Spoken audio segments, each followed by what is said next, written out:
Je présente tout d'abord rapidement ce que sont les activités athlétiques.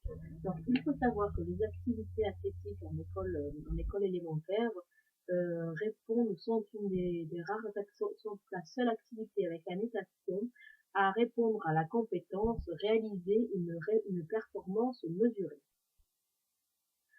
Dans des programmes équilibrés, il y a forcément un module par année donc qui travaille le thème des activités athlétiques. Les activités athlétiques ont pour avantage de permettre une égalité des chances et des chances entre les élèves. En effet, quelle que soit leur expérience sportive précédente ou quel que soit leur niveau social, chaque élève est mise au même niveau dans les activités athlétiques. L'avantage également, c'est que ce sont des activités qui nécessitent très peu de moyens matériels, voire même pas du tout, et de même qui ne nécessitent pas de locaux.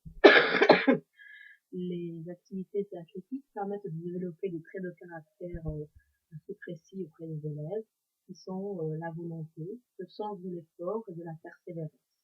Il y a également beaucoup de travail en équipe qui peut être réalisé. Ceci permet donc de stimuler chaque enfant dans son activité. D'autre part, les activités athlétiques sont un bon moyen d'aborder la transversalité, puisqu'elles vont permettre de concrétiser des situations mathématiques qui ont pu être vues en classe. Donc, je vais maintenant aborder le document présenté d'un point de vue didactique puis pédagogique. Donc, la didactique est une activité qui s'intéresse précisément au contenu disciplinaire et au processus d'apprentissage. La pédagogie, quant à elle, s'intéresse plutôt à l'organisation, la transmission au sein même de la classe. Très souvent, on observe donc une certaine transversalité entre les différentes activités d'une classe, puisqu'elle renvoie à l'image de l'enseignant. Il faut rappeler ce qu'est une course de relais. Donc, la course de relais, c'est avant tout une course de vitesse, mais qui, contrairement à la course de vitesse qui se réalise de façon solitaire, la course de relais demande donc un certain travail en équipe. Donc, elle prend des problématiques de la course de vitesse, qui sont donc le départ et l'arrivée et un temps le plus court possible. Et la course de relais y ajoute la problématique donc de la transmission d'un témoin dans une zone qui est définie et qui a donc pour objectif de transmettre ce témoin sans qu'une perte de vitesse soit constatée. La didactique de l'exercice qui est présenté, donc au niveau de la classe, on voit vraiment quelles sont les similitudes par rapport à la réalité. Donc, course de relais. Donc, il y a un point de départ qui est réalisé avec un signal, donc apparemment c'est le cas. Un point d'arrivée avec une ligne d'arrivée qui est matérialisée au sol.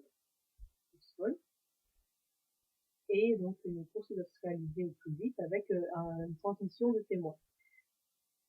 Selon le bulletin officiel du 7 janvier 2012, on se rend compte que l'exercice qui est proposé correspond à un exercice de cycle 3 et semble plutôt s'orienter à une classe de CM2. Au niveau de la pédagogie de cet exercice, donc on voit que c'est un exercice qui s'organise en groupe, où il est dit que les élèves sont organisés par groupe de 3 avec des niveaux équivalents. En fait, on ne sait pas au niveau de la réalisation de l'exercice, on ne sait pas exactement comment se réaliser le groupe. On peut supposer qu'il y a une évaluation diagnostique qui a été effectuée au préalable et qui a permis de définir ces différents groupes, ou alors peut-être que l'enseignant juge que les élèves connaissent leur niveau suffisamment et peuvent constituer leur équipe par affinité et par niveau. Donc il y a Donc on ne sait pas exactement comment ça s'est réalisé. Du point de vue matériel, on se pose la question de la distance qui est réalisée par les élèves. On peut supposer que ce n'est pas une distance très longue, puisque le parcours doit être réalisé à plusieurs reprises par les élèves, mais on peut penser que elle n'est pas non plus très courte, puisqu'il y a quand même une transmission de témoins à réaliser et une montée en vitesse à effectuer. Donc ceci requiert quand même une certaine distance à courir. Au niveau du rythme de cet exercice, on peut observer que bon, globalement, donc l'exercice, un groupe d'élèves va effectuer son exercice, il va de façon, je suppose, implicite, revenir sur les côtés de la piste pour se remettre donc dans la file, pour se remettre à la file. Un petit rythme, donc comme temps de récupération, et il va finir de récupérer dans la file. On peut se poser la question, bon, est-ce qu'il y a vraiment des temps d'attente? Bon, dans ce cas-là, je ne peux pas vraiment le dire. Je pense que c'est dépend du nombre d'élèves qu'il y a dans la classe. Et ensuite, quand même, c'est même plus surprenant de ne pas avoir une file d'élèves vers le centre au niveau de la piste, là où le témoin de transmis. Donc au niveau de l'exercice, on voit qu'il y a quand même un temps d'attente qui est réalisé, parce que du fait que les élèves doivent se mettre sur la piste, pour faire partir leur propre cours. Au niveau des critères d'évaluation de l'exercice, on se rend compte qu'il y a des critères d'objectifs et les critères et les objectifs se confondent. Et également, pour une évaluation, on ne sait pas qui va observer réellement l'exercice.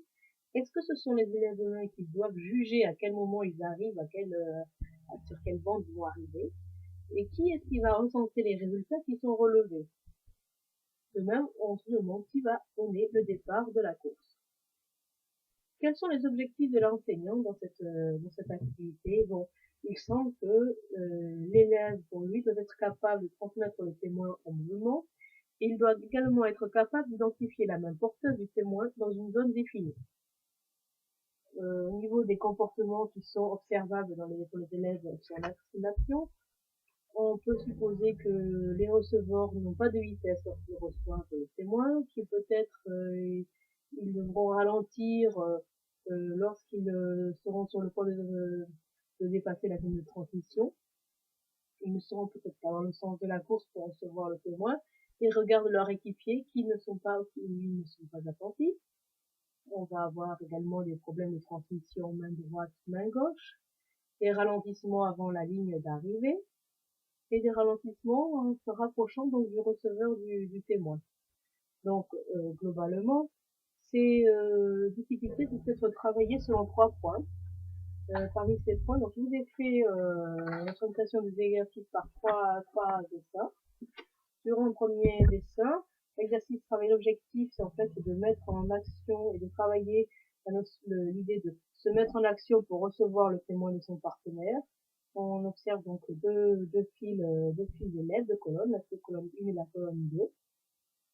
Le premier élève de la colonne 1 part faire un parcours et va rejoindre la colonne B et transmettre le témoin au premier élève. Ce premier élève va également courir ce parcours et transmettre le témoin de nouveau à la colonne A, au deuxième élève, et ainsi de suite. Le circuit va être réalisé par tous les élèves. La consigne, c'est que les élèves doivent partir, un élève de la colonne B doit partir dès qu'il a le témoin, et il va y avoir également un travail effectué sur la main droite, main gauche. Au niveau des variables, on va avoir une diminution de la distance, une augmentation des passages, on va avoir une variation dans la position des élèves dans l'équipe, et on pourra même éventuellement organiser un circuit en entier pour réaliser un tour complet de la piste d'athlétisme. Deuxième point travaillé, c'est se mettre en action pour recevoir le témoin de son partenaire en respectant une zone de transmission. Le partenaire A va prendre le témoin en course avant la sortie de la zone, Le partenaire B doit continue de transmettre le plus rapidement possible en restant dans la zone. Dans les variables, on peut faire varier la distance, on peut faire changer les partenaires. Le troisième point qui est travaillé, c'est de transmettre le témoin au maximum de la vitesse avec un geste adapté. On réalise le jeu de chat et de la souris, donc sur une distance de 20 mètres, et avec différents départs possibles pour le chat en tant que variable didactique. Le chat doit détacher le foulard qui se trouve dans le dos donc de la souris.